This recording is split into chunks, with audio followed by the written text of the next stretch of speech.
മഴതോരും മുൻപയുടെ പുതിയൊരു എപ്പിസോഡിലേക്ക് ഏവർക്കും സ്വാഗതം. രോഹിത്ത് അലീനയെ കാണാനായിട്ട് സ്റ്റാൻലിയുടെ വീട്ടിലെത്തിയിരിക്കുകയായിരുന്നു.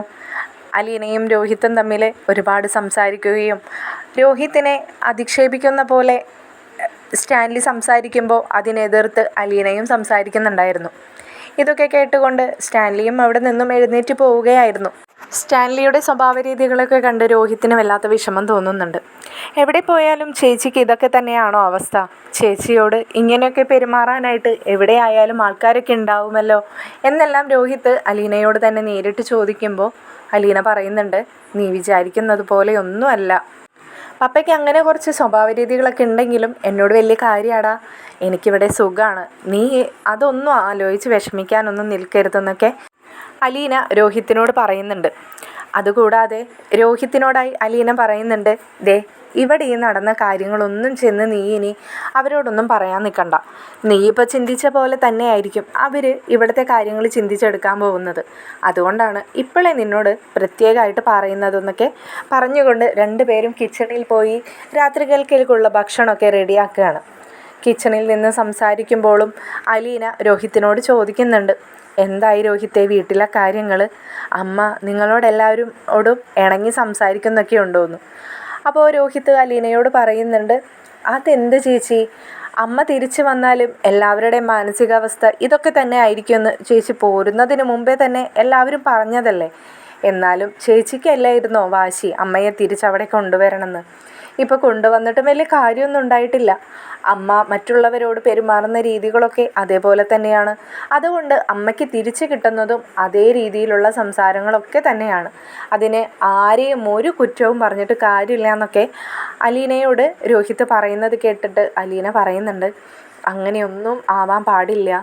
നമ്മൾ എത്രത്തോളം സൗമ്യമായിട്ട് പെരുമാറാൻ പഠിക്കുന്നോ അത്രത്തോളം നമുക്ക് ഉയർച്ച ഉണ്ടാവുമെന്നാണ് ഞങ്ങളുടെ ബ്രിജിത മമ്മി ഞങ്ങളെ പഠിപ്പിച്ച് തന്നിട്ടുള്ളതെന്നൊക്കെ രോഹിത്തിനോട് അലീന പറഞ്ഞ് മനസ്സിലാക്കുന്നുണ്ട്. അലീനയോട് രോഹിത്ത് ചോദിക്കുന്നുണ്ട്, ഇത്രയൊക്കെ സൗമ്യമായിട്ട് മറ്റുള്ളവരോട് സംസാരിക്കുന്ന ചേച്ചി ഇപ്പോൾ എത്രത്തോളം ഉയരം വരെ എത്തിയെന്ന്. അലീന അത് കേൾക്കുമ്പോൾ ഒന്നും മിണ്ടാതെ നിൽക്കുകയാണ്. അലീന രോഹിത്തിനോടായി ചോദിക്കുന്നുണ്ട്, രോഹിത്തെ നീ എപ്പോഴെങ്കിലും കണ്ടിട്ടുണ്ടോ ഞാൻ ഭക്ഷണം കഴിക്കാതെ ഇരിക്കുന്നത്? എനിക്ക് ഉടുക്കാനായിട്ട് തുണിയില്ലാതെ ഞാൻ നടക്കുന്നത്, എനിക്ക് കിടക്കാൻ ഒരു കൂരയില്ലാതെ ഇരിക്കുന്നത്. ഇതൊക്കെ തന്നെയാണ് ഒരു മനുഷ്യനെ സംബന്ധിച്ച് ഏറ്റവും വലിയ കാര്യം. അയാളുടെ നാണം മറയ്ക്കാൻ ഒരു തുണി, അയാളുടെ വിശപ്പടക്കാൻ ഭക്ഷണം, അയാൾക്ക് കാറ്റും മഴയും കൊള്ളാതെ കയറി കിടക്കാൻ ഒരു കൂര. ഇതിനപ്പുറത്തേക്ക് സമ്പാദിക്കുന്നതും നമ്മൾക്ക് ഓരോരുത്തർക്കും ഉണ്ടാകുന്നതും ഒക്കെ നമ്മൾ നേടിയെടുക്കുന്നതാണ് അല്ലേ? അതൊക്കെ തന്നെ ഞാൻ അങ്ങനെയൊന്നും ചിന്തിക്കുന്നില്ല രോഹിത്തെ. എനിക്ക് മനസ്സമാധാനമാണ് ഏറ്റവും വലുതായിട്ട് ഞാൻ ചിന്തിക്കുന്നത്. പക്ഷെ എന്തുകൊണ്ടാണെന്നറിയില്ല, കർത്താവ് എനിക്കത് ഒരുപാട് വാരിക്കോരി തരുന്നൊന്നുമില്ല. എവിടെ നിന്നൊക്കെയോ ഞാനത് കണ്ടെത്താൻ ശ്രമിക്കുകയാണെന്നൊക്കെ രോഹിത്തിനോട് അലീന വളരെ വിഷമത്തോടു കൂടി തന്നെ പറയുകയാണ് കേട്ടോ. രോഹിത്ത് അലീനയുടെ ഓരോ സംസാര രീതികളും അതിശയത്തോടു കൂടി തന്നെ കേട്ട് നിൽക്കുകയാണ്. ചേച്ചിക്ക് എങ്ങനെയാണ് ഇങ്ങനെയൊക്കെ സംസാരിക്കാൻ കഴിയുന്നതെന്ന്. അത് കഴിഞ്ഞ് രോഹിത്ത് അലീനയോട് പറയുന്നുണ്ട്, ചേച്ചി നിന്നിരുന്ന ആ ഓർഫനേജ് ഉണ്ടല്ലോ, അവിടേക്ക് എന്നെ ഒരു വട്ടം കൊണ്ടുപോകണം കേട്ടോ. അവിടുത്തെ ആ ഒരു അറ്റ്മോസ്ഫിയർ ആയിരിക്കാം ചേച്ചിയിൽ ഉണ്ടാക്കിയെടുത്ത ഇത്രയും മാറ്റങ്ങൾ. എങ്ങനെയാണ് ചേച്ചിയോട് ഇത്രയും ദ്രോഹങ്ങൾ ചെയ്യുന്നവരോട് ചേച്ചിക്ക് ക്ഷമിക്കാൻ കഴിയാമെന്ന് എനിക്ക് മനസ്സിലാവുന്നില്ല. ഈ അവസരത്തിൽ ഞാൻ പറയാൻ പാടുണ്ടോയെന്ന് എനിക്കറിയില്ല. എങ്കിലും അന്ന് ഞാനും ഹരിയും ഒക്കെ ചേച്ചിയോട് കാണിച്ച ഇത് കേട്ടതും അലീന രോഹിത്തിൻ്റെ വാ പൊത്തിപ്പിടിക്കുകയാണ്. രോഹിത്തിനോട് പറയുന്നുണ്ട്, രോഹിത്തെ അതൊന്നും ഇനി സംസാരിക്കാൻ നിൽക്കരുത്, ഇത് നമ്മുടെ വീടല്ല എന്ന് പറഞ്ഞുകൊണ്ട് അവൾ ആ വിഷയം അവിടെ നിന്ന് മാറ്റാൻ ശ്രമിക്കുകയാണ്. അലീനയ്ക്ക് പെട്ടെന്ന് ടെൻഷനായി. പുറത്തു നിന്ന് മറ്റാരെങ്കിലും കേട്ടിട്ടുണ്ടെങ്കിൽ ഇതൊന്നും ആയിരിക്കില്ല ഇവിടെ സംഭവിക്കാൻ പോകുന്നത്. കാരണം ഒന്നാമത്തെ രോഹിത്ത് വന്നത് ആർക്കും ഇഷ്ടപ്പെട്ടിട്ടില്ല. രണ്ടാമത്തെ കാര്യം, രോഹിത്തിൻ്റെ പേരിൽ മുൻപ് വന്നിട്ടുള്ള ആ കേസ് ഇപ്പോഴും പപ്പ കുത്തിപ്പൊക്കി പറയുന്നതായിട്ട് രോഹിത്ത് കേൾക്കുകയും ചെയ്തല്ലോ. അപ്പോൾ ഇനിയും അദ്ദേഹം അതിന് പുറമേ ഇതും കൂടിയൊക്കെ അറിഞ്ഞിട്ടുണ്ടെങ്കിലുള്ള അവസ്ഥ ആലോചിച്ചിട്ട് അലീനയ്ക്ക് പെട്ടെന്ന് ടെൻഷൻ ആവുകയാണ്. അപ്പോൾ രോഹിത്ത് പിന്നെ ചോദിക്കുന്നുണ്ട്, ചേച്ചിയുടെ ഡ്യൂട്ടിയൊക്കെ കഴിയാനായോ എന്ന്. അപ്പോൾ രണ്ടുപേരും കൂടിയാണ് കേട്ടോ കിച്ചണിൽ നിന്നിട്ട് ഓരോന്നൊക്കെ ചെയ്യുന്നത്. പൗലോ ചായനെ പിടിച്ച് കിച്ചണിൽ നിന്നും പുറത്തേക്ക് വിട്ടിട്ടാണ് ഇവർ രണ്ടുപേരും കൂടി കിച്ചൺ ഭരണം ഏറ്റെടുത്തിരിക്കുന്നത്. അതിനിടയിൽ കയറി വരുന്ന പൗലോ ചായൻ ചോദിക്കുന്നുണ്ട്, കുഞ്ഞെ എൻ്റെ എന്തെങ്കിലും സഹായം വേണമെന്ന്. അപ്പോൾ പൗലോ ചായനോടായിട്ട് അലീന പറയുന്നുണ്ട്, ഇപ്പോൾ തൽക്കാലം ഈ ഉണ്ടാക്കി വെച്ചിരിക്കുന്ന ഭക്ഷണങ്ങളൊക്കെ ആ ടേബിളിലൊന്ന് കൊണ്ടുപോയി വെച്ചാൽ മതിയെന്ന്. അപ്പോൾ പൗലോ ചായൻ അതിശയത്തോടു കൂടി അവൾ ഉണ്ടാക്കി വെച്ചിരിക്കുന്ന ചപ്പാത്തിയും ചിക്കൻ കറിയും ബീഫ് റോസ്റ്റും ഒക്കെ കണ്ടിട്ട് ചോദിക്കുന്നുണ്ട്, ഇത്ര പെട്ടെന്ന് ഇതൊക്കെ റെഡി ആക്കിയോ എന്ന്. അപ്പോൾ അലീനയെ നിൽക്കലേ തന്നെ രോഹിത്ത് പറയുന്നുണ്ട്, ചേച്ചിയുടെ വർക്കിൻ്റെ സ്പീഡ് ഇച്ചായിനെ അറിയാത്തതുകൊണ്ടാണ് കേട്ടോ എന്ന്. അത് കേട്ടുകൊണ്ട് അദ്ദേഹം ആ ഭക്ഷണങ്ങളൊക്കെ എടുത്ത് ടേബിളിലേക്ക് കൊണ്ട് വെക്കുന്നുണ്ട്. അലീനയും രോഹിത്തും ഒപ്പം ടേബിളിലേക്ക് വരുന്നുണ്ട്. അലീനയോടായിട്ട് ഔതുക്കുട്ടിച്ചായം വന്ന് പറയുന്നുണ്ട്, ഓ ഭക്ഷണമൊക്കെ ഇത്ര പെട്ടെന്ന് റെഡിയാക്കിയോ, എന്താണ് അത്താഴം കഴിക്കാനുള്ള തീരുമാനത്തിലാണോ എന്ന്. അലീന പറയുന്നുണ്ട്, എല്ലാം റെഡിയാണ്, സമയവും കടന്നു പോയിട്ടുണ്ട്, അപ്പം ഇനി വേണമെങ്കിൽ ഇപ്പം തന്നെ ഭക്ഷണം കഴിക്കാവുന്നതാണെന്നൊക്കെ പറയുകയാണ്. അപ്പോൾ ഔതുക്കുട്ടിച്ചായൻ അലീനയോട് പറയുന്നുണ്ട്, എന്നാൽ പോയി പപ്പയെ വിളിച്ചോളൂ എന്ന്. അപ്പോൾ അലീന പറയുന്നുണ്ട്, ഇല്ല, പപ്പയെ വിളിക്കാൻ എന്തായാലും ഞാൻ പോവാൻ ഉദ്ദേശിച്ചിട്ടില്ല. പപ്പൻ്റെ അടുത്ത് വലിയ ഗൗരവം കാണിച്ച് പോയതല്ലേ, പോയേച്ചും വരട്ടെ. അത് ശരി, വന്ന് കയറിയപ്പോഴേക്കും പപ്പയും മോളും അങ്ങ് ഇടിയായോ? കുഴപ്പമില്ലെന്നേ, കുറച്ച് ഇടിയൊക്കെ ഇരിക്കുന്നത് നല്ലതാന്ന് അലീന തമാശ രൂപേണ പറയുകയാണ്. ഔതുക്കുട്ടിച്ചായൻ ആൻ്റപ്പനോടായിട്ട് പറയുന്നുണ്ട്, എന്നാ പോയി നീ തന്നെ വിളിക്ക് നിൻ്റെ കേണൽ സാബിനെ. അയ്യോ ഞാൻ പോകുന്നില്ല. എന്താന്ന് വെച്ചാലേ, കുറച്ച് മുൻപ് ഞാൻ അവിടെ ചെന്നപ്പോൾ എന്തെന്നില്ലാത്ത ദേഷ്യം, ചെസ് ബോർഡും പുറത്തെടുത്ത് വെച്ചിട്ട് എന്തൊക്കെയോ കരുക്കൾ അങ്ങോട്ടും ഇങ്ങോട്ടും നീക്കുന്നുണ്ട്. ഞാൻ എന്തെങ്കിലും വേണോ എന്ന് ചോദിച്ചപ്പോൾ എന്നോട് എടുത്ത വായിക്ക് ചോദിക്കുക, എന്നെ കുടിപ്പിച്ച് കിടത്തിയിട്ട് നിനക്ക് എന്തെങ്കിലും നേടാനുണ്ടോയെന്ന്. എങ്ങനെ ഇരിക്കുന്നു എന്ന് ആൻ്റപ്പൻ്റെ സംസാരം കേട്ടിട്ട് എല്ലാവരും കൂടിയും ചിരിക്കാൻ തുടങ്ങി. അലീനയോടായിട്ട് രോഹിത്ത് പറയാണ്, ഞാൻ പോയി വിളിക്കട്ടെ ചേച്ചിയെന്ന്. അലീന ചോദിച്ചു, നിനക്ക് പേടിയില്ലേ പപ്പയുടെ അടുത്ത് പോവാൻ? എന്തിനാ പേടിക്കുന്നേ, അതൊരു മനുഷ്യനല്ലേ എത്ര വന്നാലും. ഔതുക്കുട്ടിച്ചായൻ പറയുന്നുണ്ട്, ഏയ് നീയൊന്നും പോണ്ട, അങ്ങേർക്കേ ഒന്നാമത്തെ ദേഷ്യം വന്നിരിക്കുക, അതിൻ്റെ കൂടെ നിന്നെയും കൂടി കാണുമ്പോൾ ചിലപ്പോൾ ദേഷ്യം കൂടും. അതെന്തിനാ എന്നോടുള്ള ദേഷ്യം? അതിൻ്റെ ആവശ്യമൊന്നുമില്ല, നിങ്ങൾക്ക് തോന്നുന്നതാ. ഞാൻ പോയി വിളിച്ചിട്ട് വരാം. ഏതാ ചേച്ചി റൂമെന്ന് ചോദിക്കുന്നുണ്ട്. അലീന എങ്കിൽ അവൻ പോയിട്ട് തന്നെ വരട്ടെ എന്ന് വിചാരിച്ചുകൊണ്ട് അലീന റൂം പറഞ്ഞു കൊടുക്കുകയാണ്. സ്റ്റെപ്പ് കയറി റൈറ്റ് സൈഡിലെ ഫസ്റ്റ് റൂമാണെന്ന് പറഞ്ഞു കൊടുക്കുന്നുണ്ട്. രോഹിത്ത് സ്റ്റെപ്പ് കയറി ചെന്ന് റൂമിൽ ഒന്ന് തട്ടുന്നുണ്ട്. അപ്പോൾ അകത്തേക്ക് വരുമെന്ന് അദ്ദേഹം അകത്ത് ഇരുന്നുകൊണ്ട് തന്നെ പറയുകയാണ്. അകത്തേക്ക് വന്നത് ആരാണെന്ന് നോക്കുന്നുണ്ടായിരുന്നില്ല. രോഹിത്ത് നോക്കുമ്പോൾ ആൻ്റപ്പൻ പറഞ്ഞതുപോലെ തന്നെ ഒരു ടേബിളിൽ ചെസ് ബോർഡും കരിക്കളും ഒക്കെ ഇരിക്കുന്നുണ്ട്. രോഹിത്ത് ചെസ് ബോർഡിനരികിലേക്ക് ചെന്ന് നിന്നിട്ടും അദ്ദേഹം വന്ന് നിന്നത് ആരാണെന്നൊന്നും നോക്കുന്നുണ്ടായിരുന്നില്ല. ചെസ് ബോർഡിലെ കരുക്കൾ ഒറ്റയാൾ പോരാട്ടം നടത്തിക്കൊണ്ടിരിക്കുകയായിരുന്നു സ്റ്റാൻലി എന്ന് രോഹിത്തിന് മനസ്സിലായി. കുറേ സമയം രോഹിത്ത് ചെസ് ബോർഡ് നിരീക്ഷിച്ചുകൊണ്ടിരുന്നു. രോഹിത്തിന് മനസ്സിലായി, നന്നായിട്ട് കളി അറിയാവുന്നവനാണ് ഈ ഇരുന്ന് കളിക്കുന്നതെന്ന്. രോഹിത്ത് ഒരു കരുവിൽ തൊട്ടു മറ്റൊരു കരുവിനെ തട്ടി നീക്കി.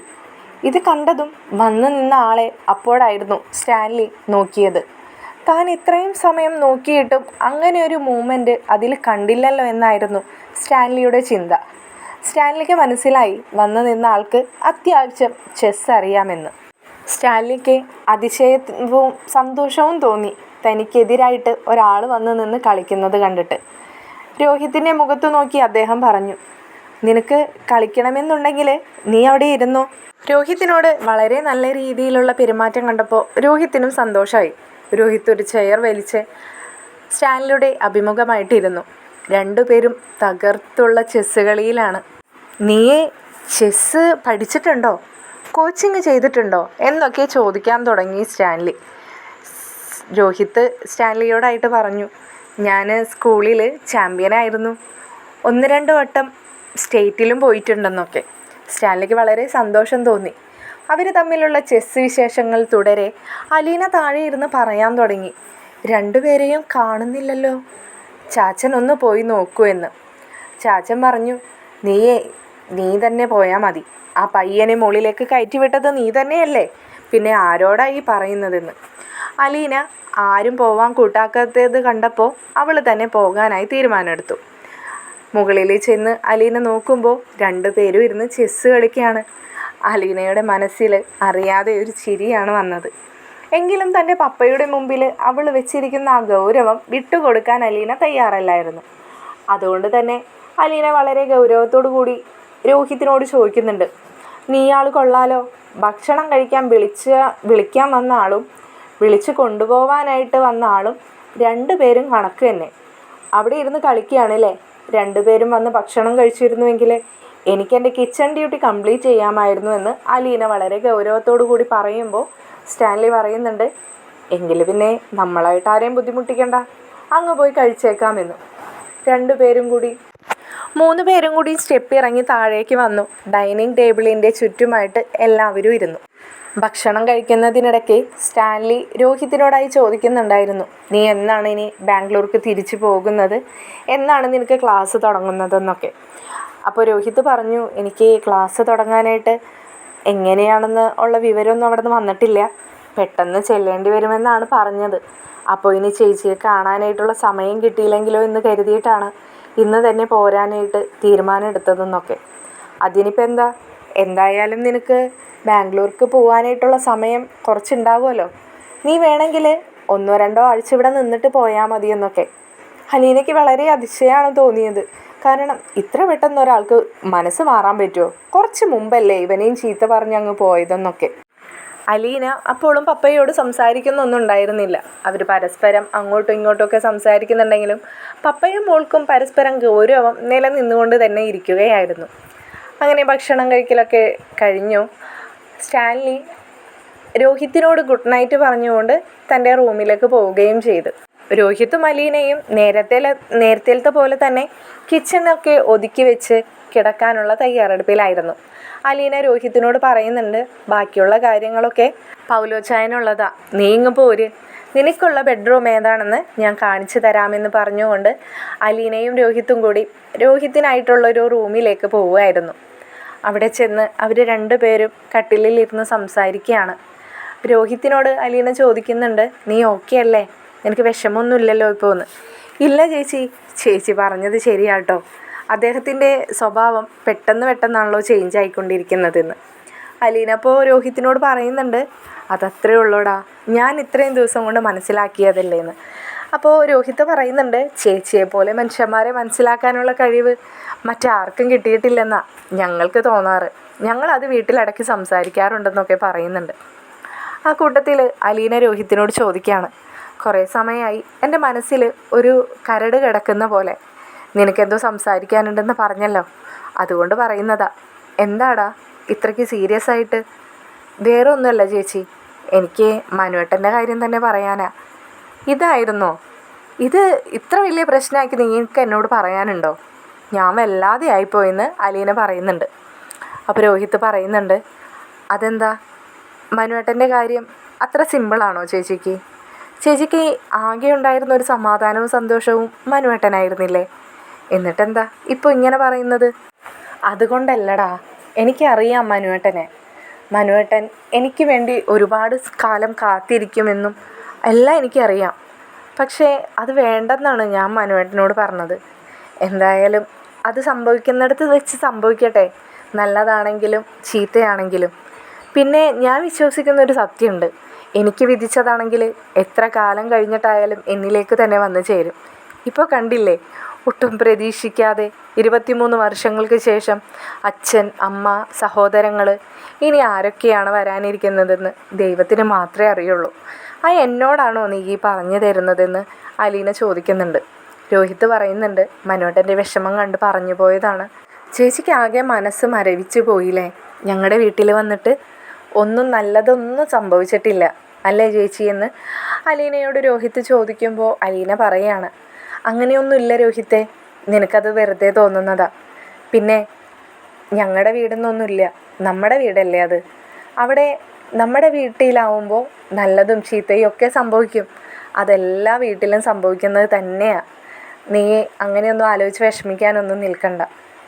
എനിക്ക് എങ്ങനെയാണ് ചേച്ചിയോട് മാപ്പ് പറയേണ്ടതെന്നും നന്ദി പറയേണ്ടതെന്നും ഒന്നും അറിയില്ല.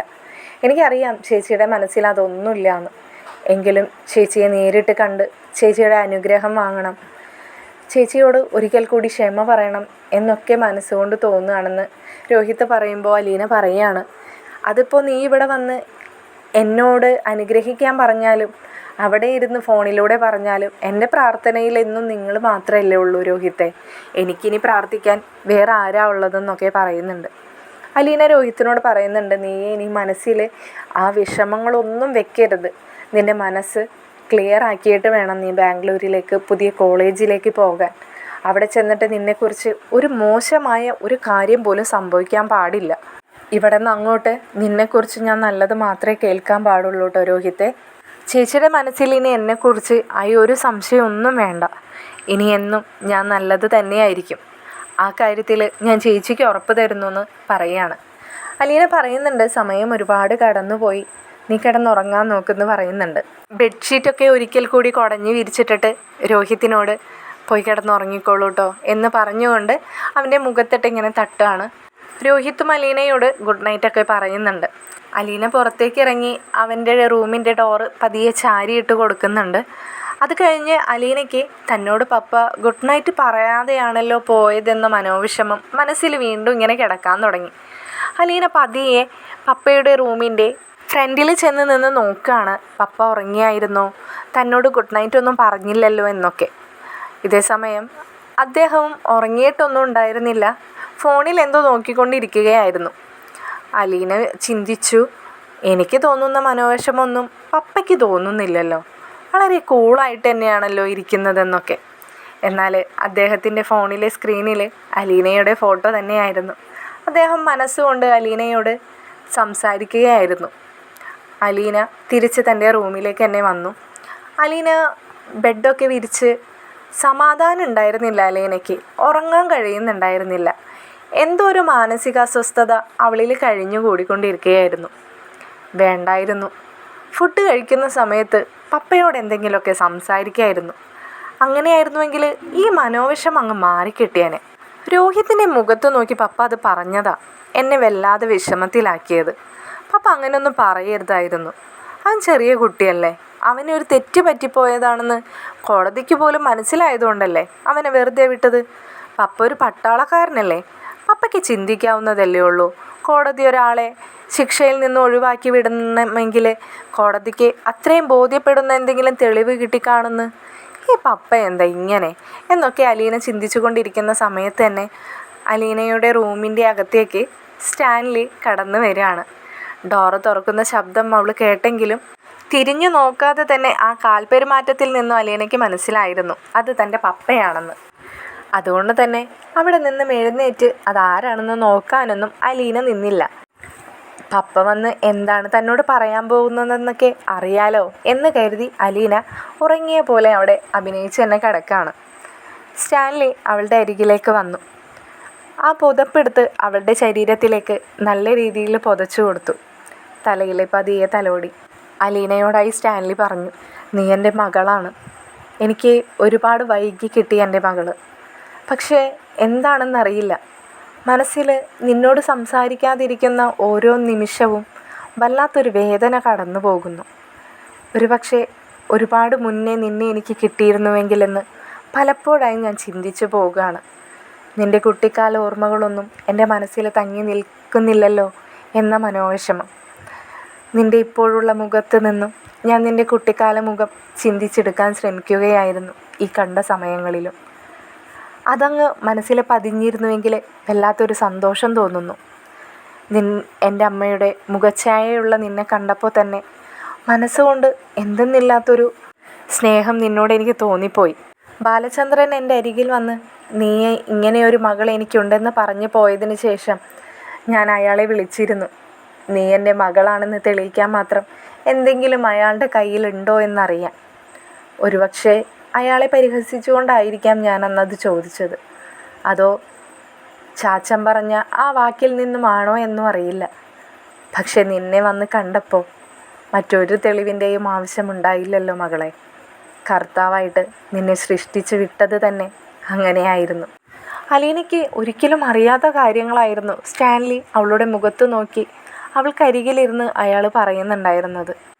അന്ന് ആഗ്രയിൽ വന്ന് വൈജയെ അവരെല്ലാവരും കൂടി പിടിച്ചുകൊണ്ട് പോയില്ലായിരുന്നുവെങ്കിൽ ഞാനും നീയും വൈജയും എത്ര സന്തോഷത്തോടു കൂടി കഴിയേണ്ടതായിരുന്നു. എല്ലാം ആ കൊല്ലപ്പള്ളിക്കാർ ഒരുത്തരാണ് വരുത്തി വച്ചത്. എന്തുകൊണ്ട് ഒരു ഹിന്ദുവും ക്രിസ്ത്യാനിയും മുസ്ലിമും എല്ലാവരും പരസ്പരം സ്നേഹിച്ച് വിവാഹം കഴിച്ച് സുഖമായിട്ട് ജീവിക്കുന്നില്ലേ? അവരിലുണ്ടായ മക്കളും അതേപോലെ തന്നെ സന്തോഷത്തോടെ ജീവിച്ചിരുന്നില്ലേ? പിന്നെ എന്തിനു വേണ്ടിയിട്ടായിരുന്നു അവരന്ന് ആ നാടകം കഴിച്ചു കൂട്ടിയതെന്ന് എനിക്ക് മനസ്സിലാവുന്നില്ല. കണ്ടില്ലേ, എന്നോടും വൈജയോടും ചെയ്ത ക്രൂരതയ്ക്കുള്ളത് ഇപ്പോഴും കൊല്ലപ്പള്ളിക്കാർ അനുഭവിക്കുന്നുണ്ടല്ലോ. എല്ലാം കെട്ടടങ്ങി എന്ന് വിചാരിച്ചെടുത്ത് നിന്നല്ലേ നിന്നെ കുഞ്ഞിരാമൻ പൊക്കിക്കൊണ്ടുവന്നത്. അവിടെ തുടങ്ങിയില്ലേ അവരുടെ സമാധാനക്കേട്. അത് കഴിഞ്ഞിട്ട് ആ ഹരിയുടെ ജീവിതം, അതും എന്നോടും വൈജയോടും ചെയ്ത ക്രൂരതകൾക്കൊക്കെ തന്നെയുള്ളതാ. അതിലും പോയില്ലേ എല്ലാവരുടെയും മനസ്സമാധാനം? അത് മാത്രമാണോ സംഭവിച്ചത്?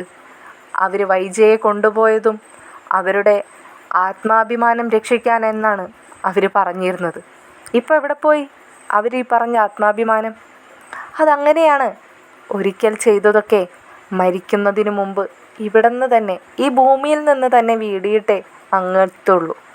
അല്ലാതെ അവിടെ ഈ പറയുന്ന പോലെ സ്വർഗവും നരവും കാത്തുവെച്ച് കർത്താവ് ഇരിക്കുന്നൊന്നുമില്ല. എന്തായാലും കുഞ്ഞിരാമൻ രക്ഷപ്പെട്ടു. എല്ലാം വരുത്തി വെക്കുകയും അതിനൊരു സൊല്യൂഷനായിട്ട് അവസാനം നിന്നെ ആ തറവാട്ടിൽ പ്രതിഷ്ഠിക്കുകയും ചെയ്തിട്ട് പുള്ളിക്കാരൻ അങ്ങ് പോയി. ബാക്കിയുള്ളവർ അനുഭവിക്കട്ടെ എന്ന് കരുതി. ഇനിയിപ്പോൾ പറഞ്ഞിട്ടൊന്നും ഒരു കാര്യവുമില്ലല്ലോ. എല്ലാം സംഭവിക്കാനുള്ളത് സംഭവിച്ചു. എന്തായാലും കുഞ്ഞെ, നിൻ്റെ മനസ്സ് ഞാൻ നോവിച്ചെങ്കിൽ നിന്നോട് ഈ പപ്പ ക്ഷമ ചോദിക്കുന്നു. എനിക്ക് മനസ്സിലാവും, നിൻ്റെ മുമ്പിലിട്ട് നിൻ്റെ സഹോദരനെ അപമാനിച്ചതിനുള്ള രോദനല്ലേ നീ എന്നോട് ഈ കാണിക്കുന്നത്. എന്തായാലും അതിനും ഞാൻ ക്ഷമ ചോദിക്കുന്നു. ഈ സ്റ്റാൻലി ജീവനുള്ളിടത്തോളം കാലം ഇനി അലീന എന്ന് പറയുന്ന എൻ്റെ ഈ മകളെ ഒരിക്കലും വേദനിപ്പിക്കില്ലെന്ന് ഈ പപ്പ വാക്ക് തരുന്നു എന്നെല്ലാം പറഞ്ഞുകൊണ്ട് അവളുടെ നെറ്റിയിൽ പതിയെ ഒന്ന് ചുംബിച്ചു. ഒരു ഗുഡ് നൈറ്റ് പറഞ്ഞ് അദ്ദേഹം അവിടെ നിന്നും എഴുന്നേൽക്കാൻ നേരം സ്റ്റാൻലിയുടെ കൈകളിൽ അലീന കയറി പിടിച്ചു.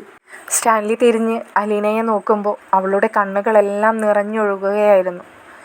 അലീന അവിടെ നിന്നും എഴുന്നേറ്റ് തൻ്റെ പപ്പയെ വട്ടം കെട്ടിപ്പിടിച്ചുകൊണ്ട് അലീന പറഞ്ഞു, ഈ സ്റ്റാൻലി എന്ന് പറയുന്ന എൻ്റെ പപ്പ ഒരു ദുഷ്ട കഥാപാത്രമായിരിക്കുമെന്നാണ് ഞാൻ പ്രതീക്ഷിച്ചിരുന്നത്.